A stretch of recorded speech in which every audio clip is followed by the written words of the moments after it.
Hi guys, Every Knife Guy here, and I got a new blade to show you today. This is one I had great expectations for, and I've got to say, in the few days I've had it, I have not been disappointed at all. I was very excited to finally get one of these. It's been on my top of my Spyderco list for a long time. As you can see, it comes from the factory like a razor, and just love the design, the ergonomics, pretty much everything about this knife. This is the Spyderco Domino. You'll already know that if you read the video title. Let's clear this stuff out of the background so it can focus properly on the knife. Sorry, it's been shredding up a little bit of paper here. And a lot of fun to use and to play with, and just generally to admire this knife. This is a flipper knife, of course. And one of the reasons I was so excited to get this and why it's been on my list for so long is it bears a striking resemblance to another one of Eric Glesser designed knives, and that is the Spyderco Manix. And this is a knife that I really love. As you can see, it is much abused, much used, and it's basically my working everyday knife and has been for some time. And yeah, I really love this blade. If we put them down side by side, you can see there's a huge similarity there. The Manix slightly larger in some dimensions, but overall the profile, the way they're designed, that lovely ergonomic handle, the forward choil, pretty similar. That really nice leaf-shaped blade. So a lot of similarities. We're going to look at the Manix again in a little bit as we compare the two. But for now, let's have a look at the Domino. It comes in typical Spyderco box, and on this side we can see Domino PLN, I guess, for plain edge there. And inside the box, nothing too fancy, but we do get a little booklet with it, product information and warranty guide. And in here there's actually a bit of knife specific stuff. These are usually just standard how do you open a folding knife, but in here we actually have a bit of story on the Domino, design inspiration, and also construction materials and maintenance, so that's quite interesting. I'd like to see that a bit more often, to be honest, because that's kind of cool stuff. If you're into knives and you're geeky about these things, as you probably are if you're watching this, that's cool stuff to sit and read and have to go along with your knife, so quite like that. Let's get to the knife itself. So the blade steel in this is CTS-XHP, if I can get the camera to focus on it for you. That's a new steel to me, and I'm by no means a steel expert. In fact, I'm pretty much a steel novice, but from the bit of research I did online, you can expect pretty similar performance to S30V on that. And that's another thing with the Manix. We're going to open this up, and because we're going to be comparing it a lot, it is in the S30V, of course. Put that down there.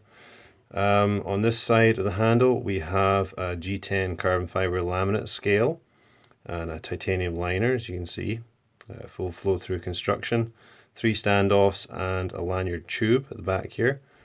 Yet again, as with the Manix, lanyard tube, although it has a solid kind of front spacer here and just the tube, not the 3 standoffs.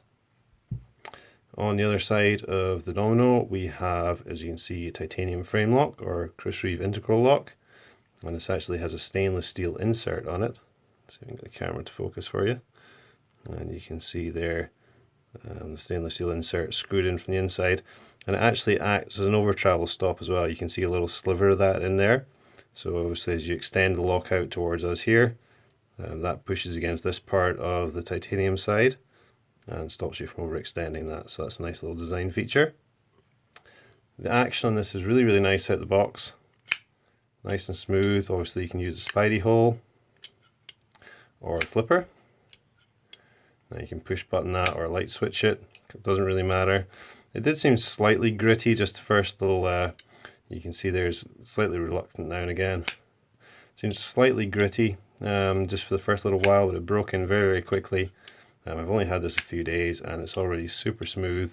This is on washers, of course, and yeah, really nice action on it.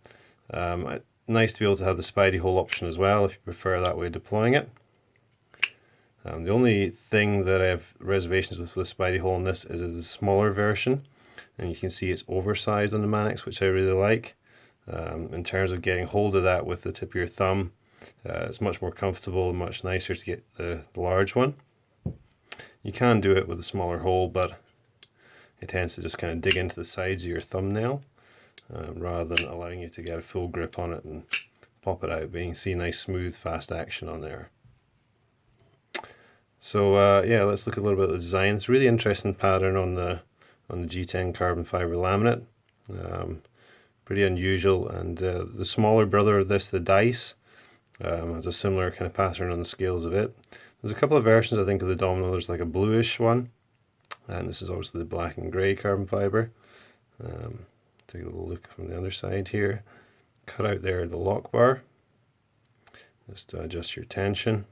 Lock up on this is perfect. It's just on the edge of the stainless steel insert, so that's exactly where you'd want it.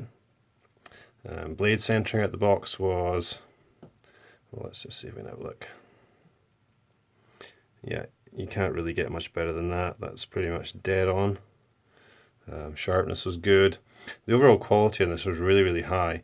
And here's one of the main differences in these two knives. If we turn them over, you'll see, if we can focus here, you'll see up here there's Eric Glesser's signature. So same on the Manix at the top there. Now look further down. Golden, Colorado, USA Earth, and Taichung, Taiwan. So this is a USA produced Spyderco. This is a Taiwanese one. Build quality, construction, fit and finish, quality control, I'd say pretty similar on both, pretty much spot on. I can't really find any flaws. I couldn't when I got my Manix either, even though it was used. Yeah, and kind of reputation goes with the Taiwanese Spydercos that they are at least as good, if not better, in cases than the USA ones. And certainly that's my experience with this blade, so couldn't find any flaws in it. As I say, blade centering perfect, lockup perfect, and the overall fit and finish, no scratches, dings, anything like that. Really, really good, so very impressed. Size and weight. Let's see if I have my scales here. Prepared as always. Now, in hand, Manix does feel a little heavier. Let's see what we have. Manix 2. This wasn't really designed, intended to be a full comparison video, but it's just kind of worked out that way. So what do we have there? 4.9 ounces. This would be slightly less, I would think. 4.1, yeah. So a little bit lighter, and certainly feels it in the hand. The ergonomics on both are excellent. Now let's just take a look at the Domino, since this video is supposed to be about it. Slightly shorter handle than the Manix, so I can go back here and get a 4-finger grip and use this nice sort of gradual thumb ramp with some quite fine jumping on it to get a really good firm hold in that position.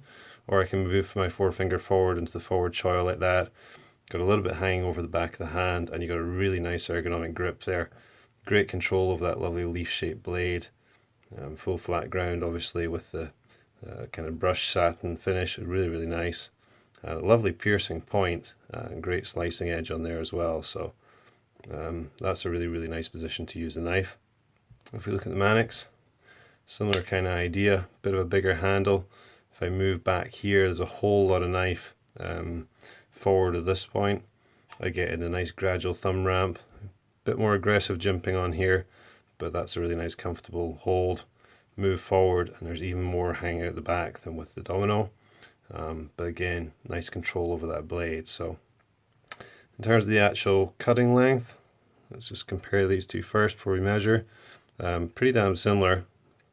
Bit more of a curve on the leaf shape of the Domino, I'd say, than the Manix. The Manix a little shallower. You can see there the difference in the size of the hole, if I can manage to put them together. Yeah, you can see there's the oversized hole versus standard Spidey hole. The tape measure. Let's see. Oops. So our actual cutting length on this, just right around 3 inches, shade under 3 inches.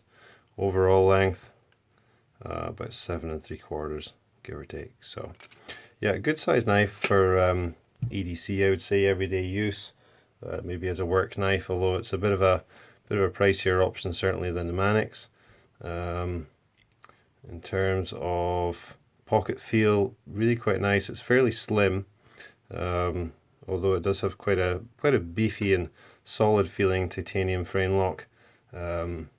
you know, the handle scales in terms of the actual blade stock really aren't too thick on the sides. They're full flat profile, just with nicely beveled edges, nothing that's too bulging or too unwieldy in the pocket.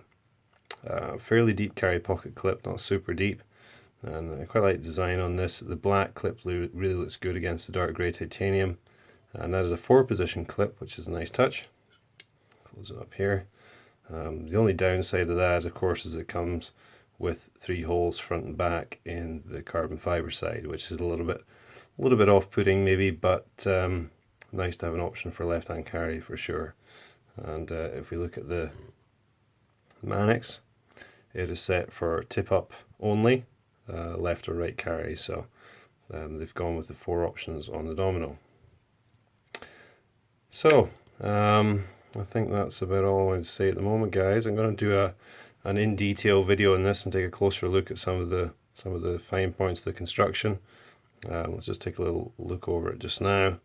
It really is a gorgeous looking knife. Great lines on it. Really nice contrast in the materials with the kind of high polished brushed satin and that G10 carbon fiber laminate, and then of course you have the dark grey, the titanium. I think it looks really, really good. And yeah, I say it's a knife I wanted to pick up for a long, long time, and certainly has met my expectations so far. Let's just take some of the dust off here. And yeah, I haven't used it too much yet. I wanted to review it, but also get quite a lot of photographs for an in-detail video. But from what I have used, really nice to use and very, very sharp out of the box. It's going to be great for everyday kind of tasks, food prep, that sort of stuff. So that's about it, guys. That's all we're going to say for now, and I will come back with an in-detail video for you soon. Thanks for watching, and I'll have some more knife reviews coming for you soon. Thanks.